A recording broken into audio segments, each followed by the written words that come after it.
YouTube. Crazy work.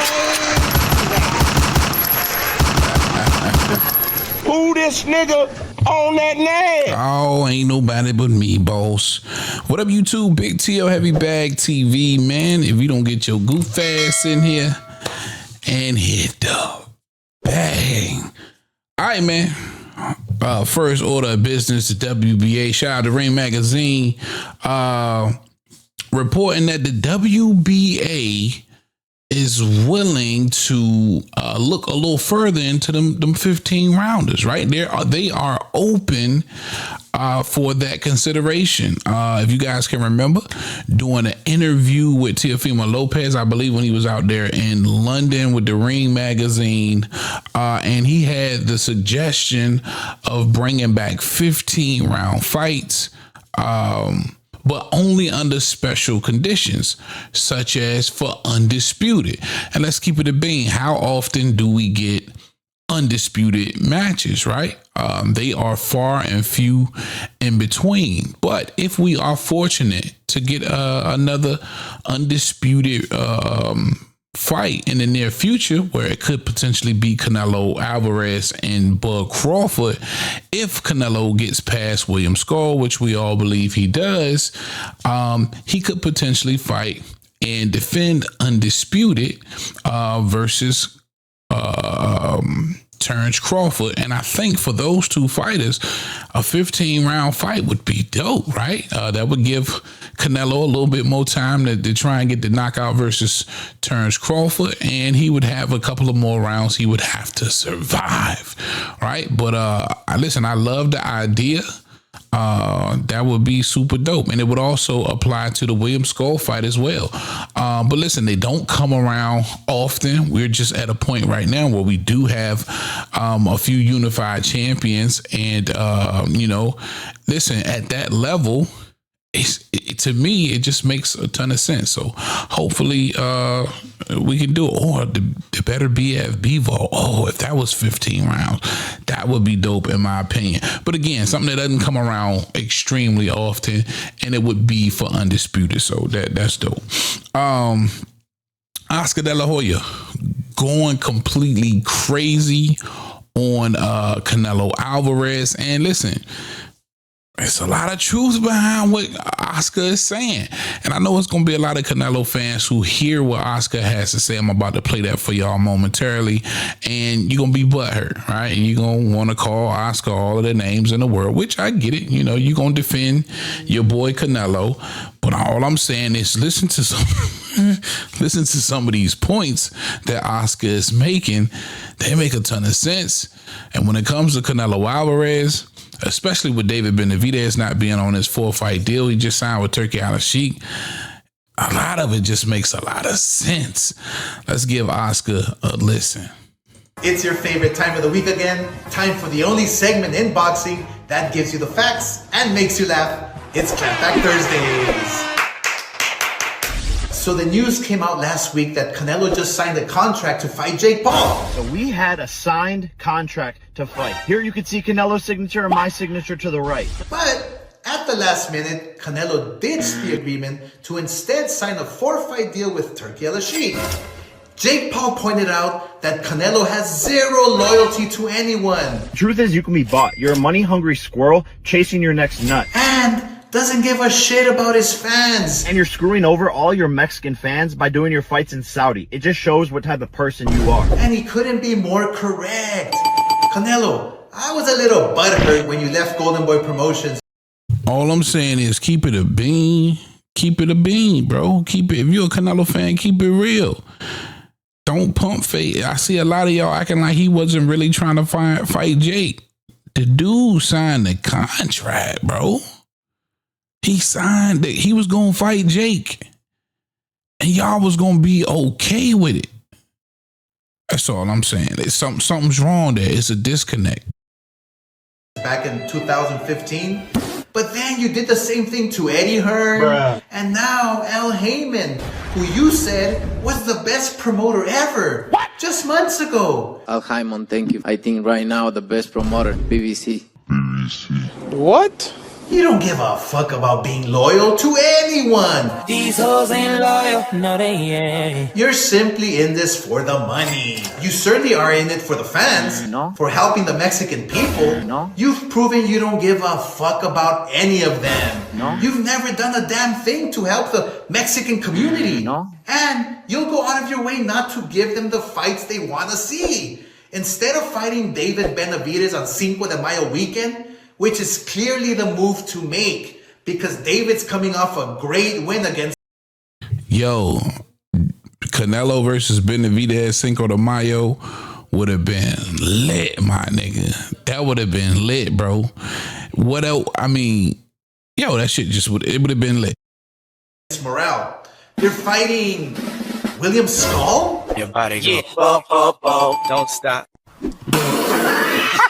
Really? What the fuck? Huh? You really said you won't fight David Benavidez because I don't want to give him a payday because he doesn't deserve it and he's talking shit about me. What the fuck?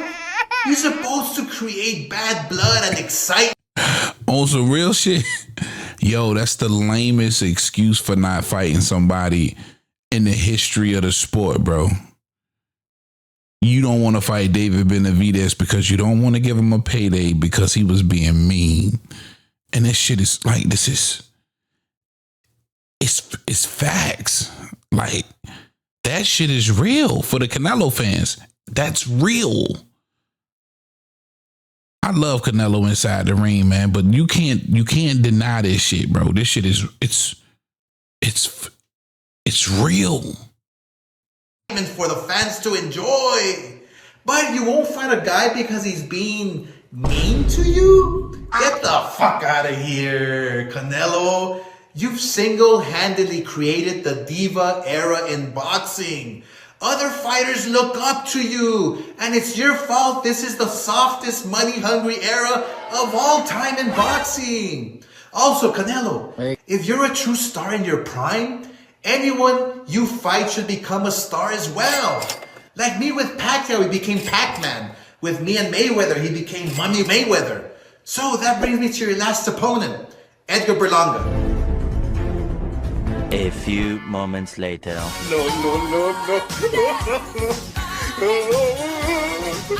Who went the distance with you, but lost every... Yo, why they do it? Why they do Berlanga like that, bruh? Damn. round. And then he went on a bizarre victory tour celebrating his loss. The champ is here. Bumlanga, as he's been named by the fans, is fighting March 15th against, I don't know. Who are these? Brooklyn, New York, Boricua, Latino. What is this? No. In Orlando on the undercard. You're gonna be in the undercard. What the fuck? I would rather watch Mickey Mouse pound on Donald Duck down the street at the Epcot Center. Nobody cares if Bumlanga ever fights again. We don't care. But this fiasco further proves my point that Canelo's responsible for creating an era of pussies. I've always said that Chavez is the greatest Mexican fighter in the world. He led the warrior era in the fighting game.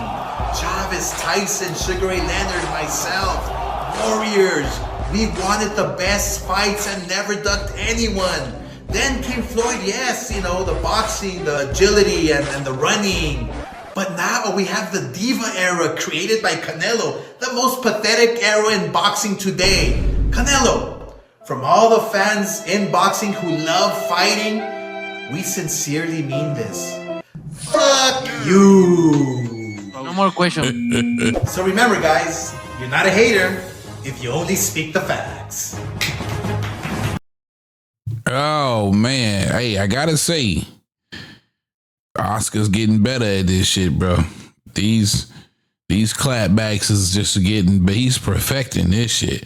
And the one part that really sticks out to me is the fact that he's right when he says, you know, Canelo's got a lot of fighters, up and coming fighters that's looking up to him, man. And you definitely don't want them to adopt this version of Canelo where, you know what I mean, you're moving around and you're You know what I'm saying? Like you ducking the best out there. And I get it, man. I get it. You know, maybe to a lot of people he deserves to do what he's doing, but man, woo, that's tough. All right, man. Last order of business. Gervonta Tank Davis. Is he missing the Turkey Al Sheik train, bro? Because again, speaking of Canelo, signs a 4-year deal. We don't know for how much, but I'm willing to bet it is for a truckload of bread. Look at the paydays that Turkey Al Sheik has been giving these fighters for these fights. And we saw in this new Lil Yachty interview with Tank Davis, he said he didn't like how they came at him, meaning that they did come at him for a fight with Devin Haney, meaning the Turkey Al Sheik was trying to back that truck up full of money and dump it on Tank Davis, and he declined it in so many words. Let's keep it a bean, right? Listen, I just believe he stands to make way more money dealing with Turkey Al Sheik than what he's going to pick up versus this Lamont Roach fight and some of these other fights he's probably going to be willing to take. You see, Canelo has dropped everything to run and work with the Turk. That means the money is big and the money is for real. If anybody in the sport of boxing is paying attention and pocket watching, you got to be pocket watching cats like Canelo Alvarez, who, you know, Google's your friend. It tells you that on paper he's worth almost 300 million, right? Whereas it got Tank at 10 million. You need to be taking notes, bro. Right? It's a reason why Wilder went over there twice and picked up them 20 millions. You know what I'm saying? It's a reason why these guys are falling in line and doing business with the Turk. And it's not about nothing else than good business. What is good business? Putting yourself in the position to make the most money, to secure a better future for yourself and the people you love by extracting as much bread as you can make. And if you smart enough, you align yourself with the person who's able to make that happen. That's all business is.